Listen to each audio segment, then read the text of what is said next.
Hey, what's going on, everyone? I'm back for another Slim Sports interview. And as always, I'm your host, Jay Slim. And joining me today is a 6 foot safety from the Louisiana Raging Cajuns that was intercepting the passing lanes all season long. I'm talking about Tyrone Lewis. What's going on, man? How you doing, man? Beyond blessed to have you on. Very excited to talk about your career and especially this past season with what you were able to do with the Louisiana Raging Cajuns. I want to talk real quick, have a quick summary of your career and some of the accomplishments you've had in a segment that I like to call Rewind and Recap. We're going to rewind the clock to when you first got to Louisiana after 2 years with Kansas State. And that first year, 2021 season, you guys ended up winning the Sun Belt Conference champions in 2021. And that helped lead to a great career. In this past season, you and your teammate Tyree Skipper tied for the lead on Louisiana in interceptions, with both of you getting 4 INTs on the year. You ended up being named All Sun Belt second team this past season as well.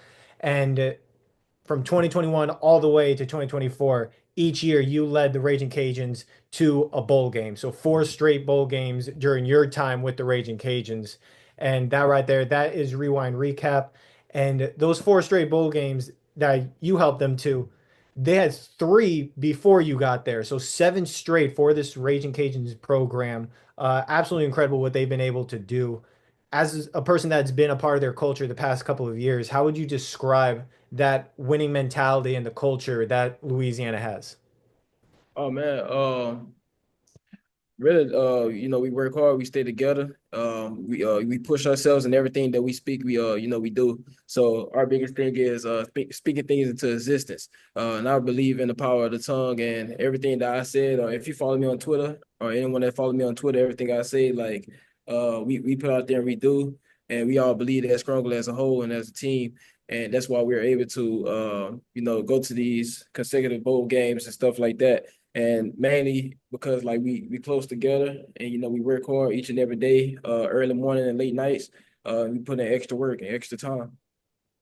Yeah, and all that success, man, this past season, 10-4 overall in the 2024 season, 7-1 in Sun Belt action. In the regular season, you guys went 10-2, had a top 3 defense in the Sun Belt, and the defense was able to remain strong throughout the year. You guys put up some great numbers. I talked about you and Tyree both being big time safeties for that team. I know Cameron Whitfield, he had like 6 sacks on the season. He was incredible at that linebacker position. Uh, and defense 1 through 11, you guys held strong. What was it about that defense that made you guys so elite in the Sun Belt? Uh, I mainly think it has a lot to do with Coach Salgado, and the scheme that he brought to the Raging Cajuns, and like his unique coaching that he have, because he was coaching with the Bills for 7 years, if I'm not mistaken. But he was coaching with the Bills, and we every play that we was running, the Bills run those plays. So we was basically running like an NFL defense, and that helped out for the secondary, because he's a safeties coach. So previously, he was coaching with the Bills. He was coaching the safety. So I think that opened doors for our secondary and our safeties, to make big plays. Because as you know, like you say, man, Tyree Skipper, we have 4 interceptions, supposed to be really 7 and 6, but we ain't gonna talk about that. Yeah. So Cody Jackson too. Also, he has 3 interceptions, and just that alone, let you know that, like, the defense is really made for the safeties to make plays. So that's why I was really excited, about Coach Salgado, and knowing that he coached the safeties, and he's a safety guy. So Yeah, that explains why your defensive back unit was so great throughout the season. You're beating me to some of my notes, man. I had the Cody Jackson and all that stuff written down as well. That we'll get a little bit more into that here in just a sec. But you yourself, you've improved tremendously over the past couple of years as a safety, being able to read those passing lanes, break up passes, and get those INTs. 4 interceptions this season, like I mentioned. You had 2 more pass breakups. 76 total tackles, 38 solo tackles on the year in your final year at the collegiate level. How have you grown over the past couple of years alone? Because I believe between last year and this year, you have 7 interceptions. Uh, how have you developed that ability to read the passing lanes? Um, like I said, like Sagado, that's why I say he played a big role in my success and everything that I've been doing. So, you know, as you can see, like if you look at all my stats and stuff like that, I had different coaches, and each year, I think the only year I had like the same coach was in Kansas with Coach Plannerman. Coach Kleinerman as a safeties coach, and as the years go by, I had different coaches, and as you see, like my stats just was going like this. Each coach that I had, so every coach that I had, they taught me one thing that the previous coach may not have known, or maybe that previous season I may not have known about myself or what I could have done. Like for instance, like this year, Coach Salgado, he was big on vision and break. So he was basically saying like everything need to be like this. So if you want to be in the NFL, like NFL safeties, if you turn on the film, watch them, like everything is like this, and that's why I pride myself on trying to break when the quarterback cock his hand back or the ball finna be released, I break. So that's what vision and break means. So every second matters in football, whether that's high school, college, or in the NFL. Yeah, and that's why you were able to put up some great numbers, help lead your team to a lot of success, and you made a lot of great plays along the way. And I want to talk about some of those great plays you made in a segment that I like to call Make That Play. Pretty self-explanatory right there. Sounds just like it is. And that is going to be a highlight segment right here where I've talked a lot to you about those interceptions that you've had. And I have my top three right here on my list of Make That Play. I looked through the film on YouTube, ESPN, wherever I could find it uh, to make this list. But I want to ask you, what was your favorite play from this past season? Uh, Man, it has to be my number one has to be Arkansas State. The interception I made, it was one of the craziest ones. I'm not gonna lie. And then like second to that, it had to be the one from South Al last season. So Okay, there you yeah. go. Yeah, that Arkansas State game, I agree with you on that. I have that one at number one as well. To give fans a little insight to it, first quarter, you're going against them. Uh, Quarterback throws the ball towards the receiver on the sideline. You undercut the ball, but your teammate at the cornerback position apparently saw it as well. You guys ended up colliding into each other, deflected the ball in the air. You're down on the ground, but you're still like, "Where's the ball?" There it is. Yeah. Got the ball, still got that INT, got the turnover for your team. So that right there was definitely number one. Number two, I have your first interception against App State. 3:50 left in the fourth quarter. Quarterback starts to scramble. He's like, okay, where can I throw it to? He tries to throw it, to one of his receivers, and out of nowhere, you just rose up, you jump probably a couple feet in the air, it looked like arms Yeah. outstretched, and you just snatched it. Got that turnover for your team as well. Number three, your interception against Texas State, 3.5 minutes left in the fourth quarter. Ball got tipped, and you managed to position yourself perfectly, dove, arms reached out, got that INT for your team as well. So those three right there, those were my top three plays for Make That Play. And you beat me to it a little bit ago, talking about your teammates with the INTs that they've had. Tyree Skipper, 4 interceptions. Cody Jackson had three. Those two combined with yourself, that's 11 just between the three of you. So, talk to me about this defensive back unit. You've mentioned your coaches and how they've helped get you guys kind of like you're an NFL team, get ready like you're in the pro ranks. But what is it about the players in this defensive back unit that is so special when it comes to, clearing the skies?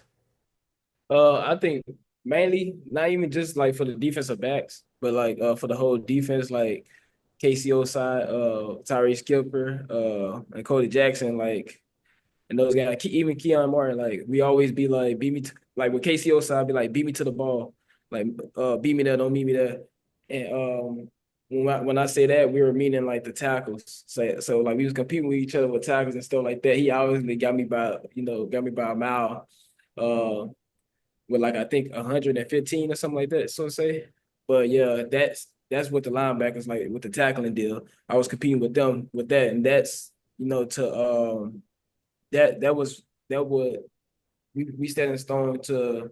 have a goal for ourselves, like to make those big plays or make those tackles and stuff like that. That means like we like hyenas trying to get that one person, trying to get the point five. That's what we talk about. Point five, get your point five with the meaning like the assists and all that, the solo, the assists, like whatever that may be. For us, like with the secondary, me Tyrese Skipper, it's like when he was playing, he had recently got hurt during the season, like in the middle of the season, like towards the end, he had towards ACL. So like with that, we basically fed off each other, like fed off each other energy. So if you notice, like if he got an interception, I got an interception. Like he got an interception, I come back get another interception. So like we was basically competing with each other doing that like in a a friendly manner. So and Cody was one of them guys, that was on our wing during the season. Like he always was a guy like that worked hard until his time was there. So and he took full advantage of that time. He's a freshman this past year, right? I think a sophomore. Freshman or He's sophomore. I know he was one of those younger guys, so that's incredible. What you guys were able to do, taking him under your wing and showing him that, and you really are right with the Tyree Skipper. You guys going back and forth. Both of you had two interceptions against App State, so you guys back and forth. You're like, nah, I'm gonna have more interceptions. Absolutely incredible what you guys were able to do overall. Unfortunate that he got hurt, and I know that did play a factor towards the end of the season. You guys had an incredible regular season, ended up making it to the Sun Belt Conference Championship where you ended up going against Marshall. And then got obviously you guys were bowl eligible. You went against TCU in the New Mexico Bowl game.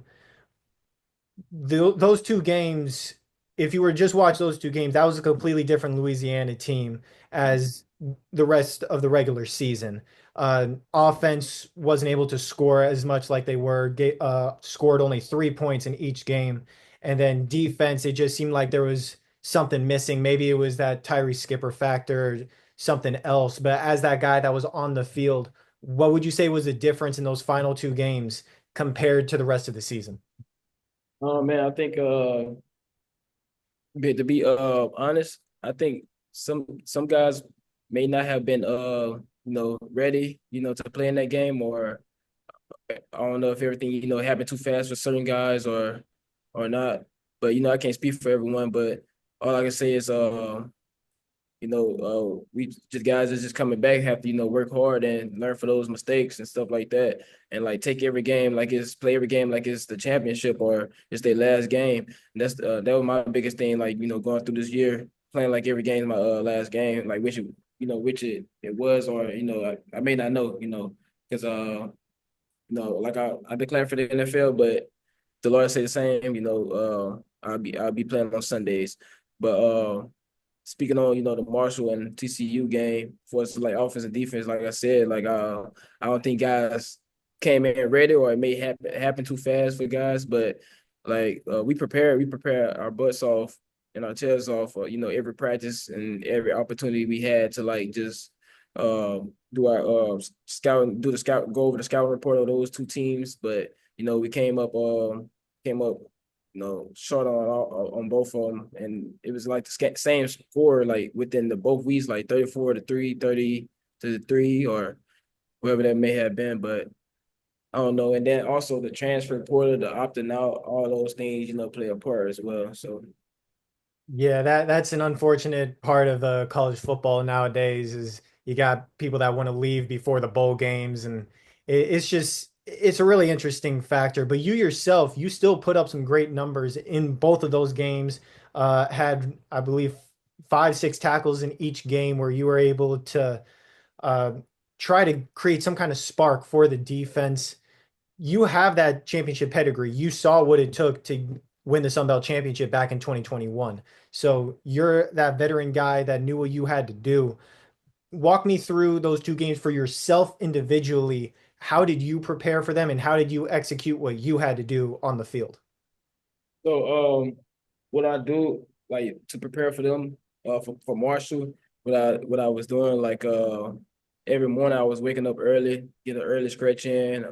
Um like we was lifting on Tuesday and Thursday. So I'll get like an extra lift in or wherever that may be, or I'll be in the film room, watching even more film because I know how important it is, to watch film on different teams. But like I watch a little more film on Marshall because obviously they on the east and we on the west, and I prepare like that, watching more film on them to get a head start on those guys. And I mean, like even though like that week happened so fast, it's like because I think in 2021, I think we had like a week. I think we had a week before the championship, and then like say for instance, like just the bye week championship is next week. I don't like this year we didn't have that. Like we jumped right into the championship. So I think it was just having more time off, and give guys time to get more recovery and get their body back in 2021. I think that played a big factor. Like this year, we jumped straight into it. So I don't want to make excuses, but I think that maybe been a factor, play a factor as well. So Yeah, and you did what you had to do because you have that pedigree. You have those accolades to your name for a reason. And it's why you've become a phenomenal player that NFL scouts are going to be looking at. I love having great players on like yourself who have stories to tell. And it's why I came up with this segment to help me get more people on that I like to call Who's Up Next.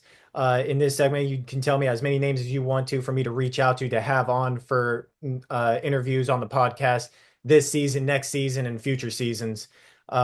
Two rules to this: whoever you give, whatever names you give me, you got to help me get them on, got to help me reach out. And secondly, you got to give me at least one name where they were not a teammate of yours this past season at Louisiana. okay, so do you want me to give you the list of names first, or the guy that wasn't the past? You can give me as many names. You can even give me multiple guys that weren't with Louisiana, just at least one of them, but wherever you want to start. So I'm gonna start with my guy Will Jones. Will Jones, he played with me at K State. He transferred to South Florida.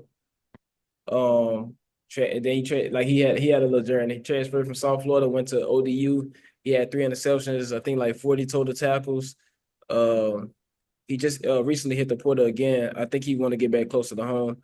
But he's a really good guy, a really good player on and off the field. He's a good guy, and he would be a guy to be looking out for. My guy Jerome Manny from ODU. He just hit the portal transfer, and he transferring to Mississippi State. So he going to Mississippi State. That'll be another one, a big one. I think Jerome had, I want to say 80 total tackles, 3 interceptions. He had a really good season. He had a really good season this past season. And who else I want to say? I'm gonna give you one more. Try to find out. Give you one more. I'm gonna go Morris Brown. Morris Brown from South Florida. He in the transfer portal right now, but I don't know what school he's going to go to next. But he's a really great. Like I think he probably be my top 10. He probably be in my top 10 of really good football players in college for real. Morris Brown. So There you go. Those are some good ones. You got any names at Louisiana, or are you just saying 1 through 60 when it comes to the Louisiana roster? mm, Louisiana, I would say you already got Tyree Skipper. I would say have you been on with Cam Whitfield? Not yet. I've talked to him a little bit. I'm hopefully going to be getting him on here later on in the season. Got one for you. Jordan Lawson. Okay, I do like that one. Yeah, I Hey, do like him. I Jordan is got nice. I gotta get him, Tyree. Obviously Cody, I gotta get him on as well. I know you guys have a really good offensive lineman, AJ, I believe his name AJ is. Gilly, Landon Burton, um, George Jackson. Who else? Definitely gotta get KC on. KCO side would be a good one. Keon Martin would be one that you really love though. Keon Martin, he's like he want to be on ESPN, a broadcaster and all that. So Keon Martin, he might be he'll be a really good one to do. So he's got one of those outgoing personalities that's perfect Yes, for a podcast. yes. Okay, there we go. So Keon, if you want a guy like that's just live, outgoing, don't care what no one thinks of him, but he's a really good guy, you have to go for JC, Jalen Clark. Now you get Jalen Clark on here, he gonna live it up for you. He a guy. He do a lot of dancing. He's a happy guy. And he enjoys life, and he he brings life to the party. So if you're looking for that, a guy that brings life to the party and like that just a guy that's just active, you gotta go with Jalen Clark. But if you want a guy that's that's social and that's doing things that you're doing in your profession, your field, like you go Keon Martin. Hey, there you go. I like all those names. Obviously, you got a lot of confidence in all of them. Sounds like some great players. Definitely going to be looking at all of them, reaching out to them. So thanks for that amazing list. Talked very highly, gave me a little bit of insight to each of them too. Love the big time personalities. Obviously, you've got a great personality and a great story to tell. And now that we've talked about who's up next, we've got to talk about what's next for yourself, for Tyrone Lewis. And you mentioned before you declared for the NFL draft yesterday actually came out with the post, said, "Hey, NFL scouts, here I am. Get ready to say my name on draft night." What are you doing to really prepare yourself for the professional ranks? So I have to go right now. I've taken 2 days, to rest my body, obviously. I'm supposed to be deporting to Louisville, Kentucky, for training. So I think I'll be training out there for 3 months. After me and my agent, like we still, going through things right now with that. She gave me the day I have to leave. I think it's the sixth. She said it was the sixth, but she says the 13th, but she pushing for the sixth. So we pushing for the sixth. She said it was the 13th. But hopefully it is the sixth. I want to get it, get going early, to get a head start on things. So yeah, so I gotta go train Louisville, Kentucky. And main thing is, spend time with my family as well. Like I have a son, he just turned 2, December 17th, and I have a soon to be fiance, that we all live together. So my biggest thing is spend time with my family and for as of right now until it's time for me to go train and be away from him for a few months and weeks. There you go, man. Hey, congrats on all of that. No doubt in my mind with what you've been able to do throughout your career, the pedigree that you have for yourself. NFL scouts are going to be knocking at your door. There's no doubt. So best of luck to you in the NFL draft and throughout your professional career. And I want to let you know, I know you see the jerseys in the background. Those aren't the only two I got. I got a whole collection in my closet because I spend way too much money on jerseys. Yeah, I'm gonna be getting the Tyrone Lewis jersey once you get into the NFL. definitely. You got to. It's a must, without a Yeah, doubt. absolutely, man. Hey, best of luck to you, and thank you so much for being on the podcast. Yes, sir. Thanks for having me, man.